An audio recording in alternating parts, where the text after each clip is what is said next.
শতাব্দীর গোড়ায় পরাধীন ভারত তখন ইংরেজ শাসনের অধীন।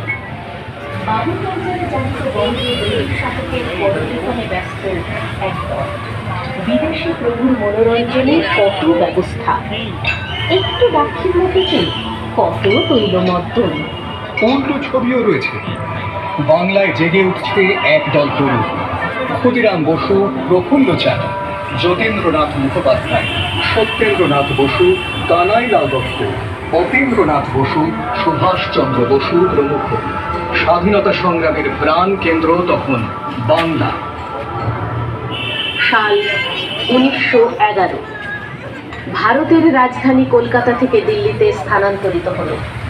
জারি হলো 144 ধারা।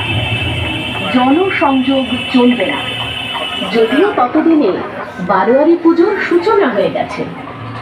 কিন্তু প্রয়োজন ছিল আরো লোকবল, আরো সংগঠন, আরো বড় সমিতি, যেখানে হবে প্রশিক্ষণ, শরীরচর্চা, আলোচনা। কিন্তু সবই ব্রিটিশের চোখ এড়িয়ে। এখানে লাঠি খেলা, ছুরি খেলা ইত্যাদির অনুশীলন করতে শুরু করেন বিপ্লবীরা। উপায় বের হলো, দুর্গা পুজোকে করতে হবে সার্বজনীন দুর্গোৎসব, যেখানে ধর্ম বর্ণ নির্বিশেষে সকলে যোগদান করতেন। সাল 1926 সার্বজনীন দুর্গোৎসবের প্রবক্তা সিমলা ব্যায়াম সমিতিতে মহা ধুমধাম সহকারে